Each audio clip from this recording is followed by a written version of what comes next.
2020년 8월 6일 목요일 세 번째 시간 시작하겠습니다. 이어서 할게요, 여러분. 선생님 글씨 못 쓰니까 이렇게 불편할 줄 몰랐어요. 자, 39번, 40번 확인해 봅시다. 대담이요. 두 명이서 서로의 이야기를 하는데요. 자, 해볼게요. 먼저 들어봅시다. 다음은 대담입니다. 잘 듣고 물음에 답하십시오. 2번 읽겠습니다. 최근 소형 아파트의 인기가 1인 가구 증가와 관련이 깊다는 말씀은 중요한 것을 시사하는 것 같습니다. 네. 주택산업연구원 자료에 따르면 집값은 높아지고 혼자 사는 1인 가구가 증가하면서 소형 아파트 수요가 늘었고 전체 주택 공급도 꾸준히 늘고 있다고 합니다. 현재 건설사들은 큰 집보다는 작은 집을 많이 짓고 있는데요. 게다가 통계청 자료를 보면 한국의 총 인구는 계속 줄고 있는 반면 1인 가구는 가파르게 증가하고 있음을 알 수 있습니다. 또한 1인 가구는 대부분 방 하나짜리의 원룸에 거주하거나 소형 아파트에 거주합니다. 따라서 이러한 현상은 인구 감소에 따른 자연스러운 것이라 할 수 있겠죠. 다시 들으십시오. 자, 들었네요. 앞에 내용을 찾는 거는 저는 사실 어렵지 않다고 생각해요. 물론 40번에 들어와서 어려운 어휘가 많아서 그런데 자, 볼게요. 앞에 내용을 찾으려고 하니까 여자가 이야기한 내용 보통 다 무조건 여기 답이 있어요. 최근 소형 아파트의 인기가 1인 가구 증가와 관련이 있다는 이야기인데요. 관련이 깊다 이야기할 거니까 1인 가구 증가 이야기할 거니까 어떻게 확인하면 돼요, 여러분? 1인 가구 증가 소형 아파트의 인기를 찾으면 되겠죠. 자, 39번. 집값이 높아져서 소형 아파트가 많아졌다. 인구가 감소하여 혼자 사는 사람이 늘어났다. 통계청은 매년 한국의 인구를 측정하고 있다. 1인 가구가 증가 따라 소형 주택을 찾고 있다. 소형 주택 인기 39번은 4번이었고요. 두 번째 들을 때 확인할 수 있을 거예요. 첫 번째 들으면 헷갈릴 텐데요. 두 번 듣잖아요. 우리가 두 번 들으면 여러분이 바로 찾을 수 있을 거예요. 자, 들은 내용과 일치하는 거 한국의 총 인구와 1인 가구 증가 줄줄줄인데 볼게요. 네, 주택산업연구원 자료에 따르면 집값은 높아지고 혼자 사는 1인 가구가 증가하면서 소형, 작은 아파트 수요가 늘었고 다 늘었다는 얘기예요. 전체 주택 공급도 꾸준히 늘고 있다 이렇게 이야기했어요. 현재 건설사들은 큰 집보다 작은 집을 많이 짓고 있는데요. 게다가 통계청 자료를 보면 한국의 총 인구는 계속 줄고 있는 반면 인구는 줄고 있다. 1인 가구는 가파르게 증가하고 있음을 알 수 있습니다. 또한 1인 가구는 대부분 방 하나짜리 원룸에 거주하거나 소형 아파트에 거주합니다. 따라서 이러한 현상은 인구 감소에 따른 자연스러운 것이라고 할 수 있겠죠. 자, 들은 내용과 일치하는 것. 한국의 총 인구 증가한다고 했어요? 아니요. 총 인구는 계속 줄고 있는 반면 X. 건설사들은 현재 작은 집보다 큰 집을 많이 짓고 있다? 아니요. 작은 집을 더 많이 짓고 있다고 했지요. 대부분의 사람들은 원룸이나 소형 아파트에 살고 싶어 한다. 살고 싶어 한다라는 말은 없어요. 자, 소형 아파트의 인기는 인구 감소에 따른 똑같이 나와 있어요. 자연스러운 것, 자연스러운 현상이다. 똑같이 있어요. 제가 항상 이야기했죠. 어휘가 조금 어려우면 내용이 쉬워진다고요. 어휘가 어려워서 어려운 내용 같지만 알고 나면 더 간단한 문제들이에요. 40번에 4번입니다. 그럼 다시 한번 들어볼게요. 최근 소형 아파트의 인기가 1인 가구 증가와 관련이 깊다는 말씀은 중요한 것을 시사하는 것 같습니다. 네. 주택산업연구원 자료에 따르면 집값은 높아지고 혼자 사는 1인 가구가 증가하면서 소형 아파트 수요가 늘었고 전체 주택 공급도 꾸준히 늘고 있다고 합니다. 현재 건설사들은 큰 집보다는 작은 집을 많이 짓고 있는데요. 게다가 통계청 자료를 보면 한국의 총 인구는 계속 줄고 있는 반면 1인 가구는 가파르게 증가하고 있음을 알 수 있습니다. 또한 1인 가구는 대부분 방 하나짜리의 원룸에 거주하거나 소형 아파트에 거주합니다. 따라서 이러한 현상은 인구 감소에 따른 자연스러운 것이라 할 수 있겠죠. 됐나요? 39번. 소형, 증가, 늘다, 여기는 줄다, 이런 거 있었죠. 우리 다 공부한 거죠. 소형은 작은 거, 대형은 큰 거, 이런 거. 일단 단어 찾을 때 확인해 보시고요. 41번, 42번 들어볼게요. 강연입니다. 다음은 강연입니다. 잘 듣고 물음에 답하십시오. 2번 읽겠습니다. 우리 생활 속에서는 많은 색이 활용되고 있는데요. 이때 색의 고유한 느낌을 이용하고 있죠. 빨강, 주황, 노랑 등 붉은 계통의 따뜻한 색은 태양이나 불을 연상시키고 파란 계통의 색은 차가움, 침착함, 안정된 느낌을 주면서 공기나 물을 연상하게 합니다. 여기 화면에서 보시다시피 따뜻한 색은 앞으로 진출하고 팽창하는 느낌을 주고요. 차가운 색은 뒤로 물러서거나 수축하는 느낌을 주죠. 자, 이 그림을 보세요. 여기 왼쪽과 같이 노란색 바탕 위에 검은색은 확실하게 눈에 띄고 오른쪽 그림처럼 빨간색은 어디서나 눈에 잘 띕니다. 생활 속에서는 색의 이러한 느낌을 살려서 표지판이나 안내판 등에 사용하여 생활에 편리함을 더하고 있죠. 다시 들으십시오. 색색, 무슨 색, 무슨 색, 무슨 느낌 계속 이야기에 헷갈렸을 것 같아요. 자, 볼게요. 우리 생활 속에서는 많은 색이 사용되고 있죠. 활용되고 있는데요. 이때 색의 고유한 느낌을 이용하고 있죠.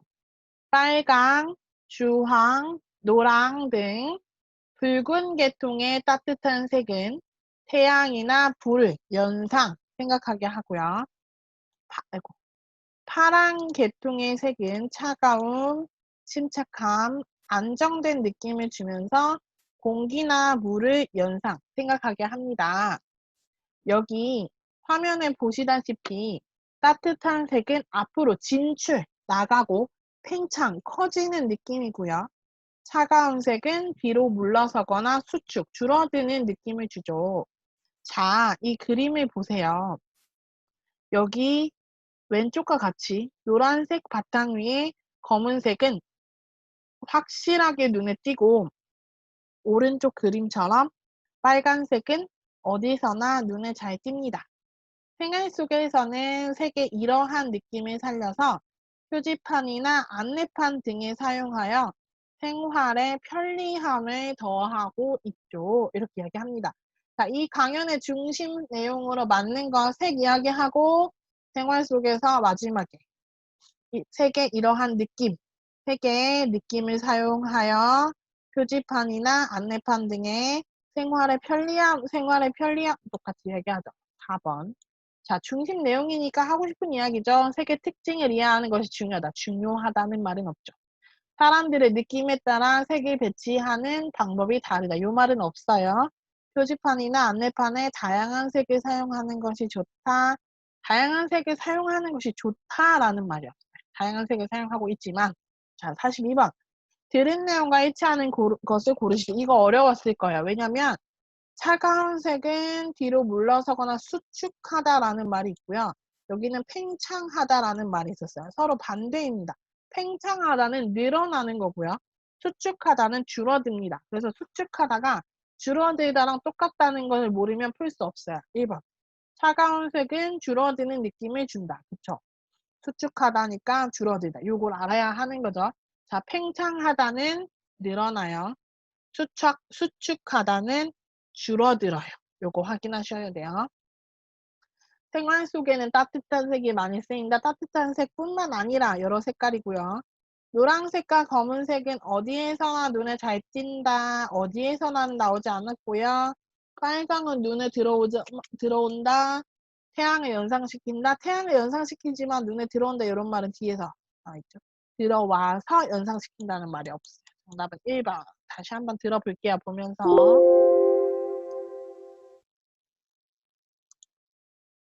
우리 생활 속에서는 많은 색이 활용되고 있는데요. 이때 색의 고유한 느낌을 이용하고 있죠. 빨강, 주황, 노랑 등 붉은 계통의 따뜻한 색은 태양이나 불을 연상시키고, 파란 계통의 색은 차가움, 침착함, 안정된 느낌을 주면서 공기나 물을 연상하게 합니다. 여기 화면에서 보시다시피 따뜻한 색은 앞으로 진출하고 팽창하는 느낌을 주고요. 차가운 색은 뒤로 물러서거나 수축하는 느낌을 주죠. 자, 이 그림을 보세요. 여기 왼쪽과 같이 노란색 바탕 위에 검은색은 확실하게 눈에 띄고, 오른쪽 그림처럼 빨간색은 어디서나 눈에 잘 띕니다. 생활 속에서는 색의 이러한 느낌을 살려서 표지판이나 안내판 등에 사용하여 생활에 편리함을 더하고 있죠. 자, 41번. 다음은 43, 44번 해볼게요. 버섯 이야기 나오면 좀 어렵지 않아요, 여러분? 버섯이 또 나왔는데 한번 해볼게요. 다음은 다큐멘터리입니다. 잘 듣고 물음에 답하십시오. 2번 읽겠습니다. 등산을 하다 보면 쉽게 볼 수 있는 것이 바로 버섯이다. 버섯은 보통 나무 밑에서 자라고 식용으로 쓰여서 사람들은 종종 버섯을 식물로 착각하는 경우가 있다. 그러나 버섯은 식물처럼 보이지만 사실 식물이 아니다. 버섯은 곰팡이와 함께 균류에 속한다. 식물은 광합성을 통해 살아가는 데 필요한 양분을 스스로 만드는데 버섯은 스스로 영양분을 만들지 못한다. 버섯에는 또한 식물과 같은 뿌리가 없다. 버섯은 보통 나무 껍질이나 낙엽, 동물의 사체 등 죽어가는 생물에서 자라면서 죽은 생물로부터 영양분을 얻어 살아간다. 이렇게 생물에서 영양분을 얻는 과정에서 생물들의 사체를 아주 작게 분해하고 점점 더 썩게 하여 흙을 기름지게 만든다. 다시 들으십시오. 아이고, 버섯 이야기가 역시 확실히 어렵네요. 자, 43번, 44번 보겠습니다. 등산을 하다 보면 쉽게 볼 수 있는 것이 바로 버섯이다. 버섯은 보통 나무 밑에서 자라고 식용, 먹을 수 있는 용이에요. 음식용. 네. 식용으로 쓰여서 사람들은 종종 버섯을 식물, 우리 보통 꽃과 나무를 이야기하죠. 식물로 잘못 생각해요. 착각하는 경우가 있다. 그러나 버섯은 식물처럼 보이지만 사실 식물이 아니다.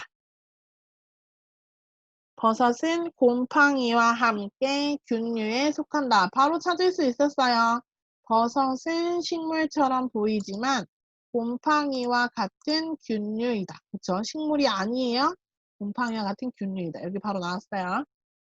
식물은 광합성을 통해 살아가는데 필요한 양분을 스스로 만드는데 그 식물은 본인이 필요한 영양을 스스로 만들어요. 광합성을 해서. 하지만 버섯은 스스로 양분을 만들지 못한다. 버섯에는 또한 식물과 같은 뿌리가 없다. 버섯은 보통 나무 껍질이나 낙엽, 동물의 사체는 죽은 거예요. 동물이 죽어있는 그 사체 등 죽어가는 생물에서 자라면서 죽은 생물로부터 영양분을 얻어 살아간다. 이렇게 생물에서 영양분을 얻는 과정에서 생물들의 사체를 아주 작게 분해하고 점점 더 썩게 하여 흙을 기름지게 만든다라고 해요. 중심 내용은 찾았죠. 버섯은 식물처럼 보이지만 곰팡이와 같은 군류이다. 죽은 생물의 버섯은 꼭 필요하다라는 말 없고, 산은 버섯이 자랄 수 있는 환경을 제공한다 없고, 사람이 먹을 수 있는 버섯은 식물로 봐야 한다 없어요. 자, 버섯에 대한 설명으로 맞는 것.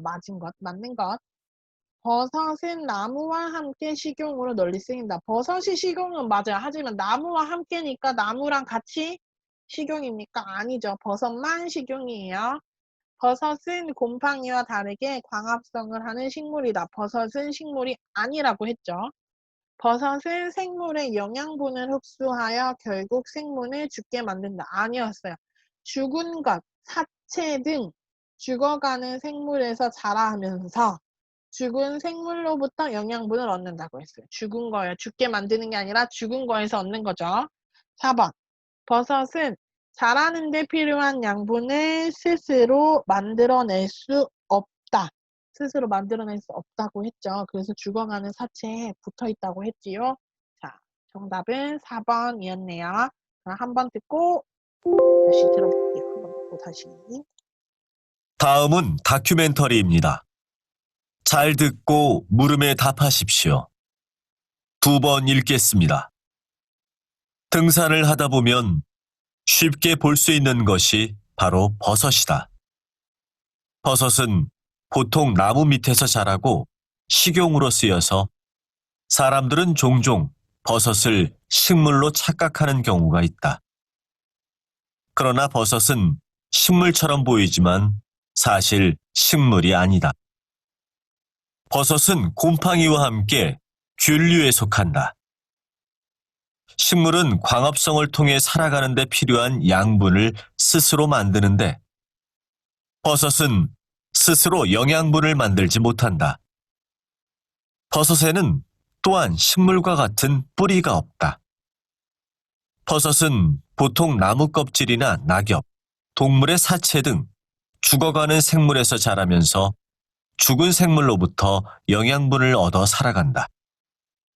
이렇게 생물에서 영양분을 얻는 과정에서 생물들의 사체를 아주 작게 분해하고 점점 더 썩게 하여 흙을 기름지게 만든다. 했나요? 43번. 자, 버섯 이야기했습니다. 자, 다음은 45번, 46번. 어려워요. 확인해 볼게요. 다음은 강연입니다. 잘 듣고 물음에 답하십시오. 2번 읽겠습니다. 자, 방금 들으신 소리가 어떠신가요? 기분이 좋아지나요? 아니면 마음이 좀 차분해지시나요? 방금 들은 소리는 자율감각 쾌락 반응이라고 하는 것인데요.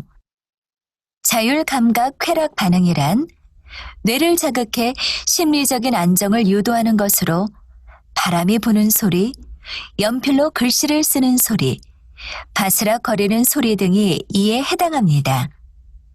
힐링을 얻고자 하는 청취자들이 이 소리를 들으면 기분 좋은 느낌을 받는다고 하는데요.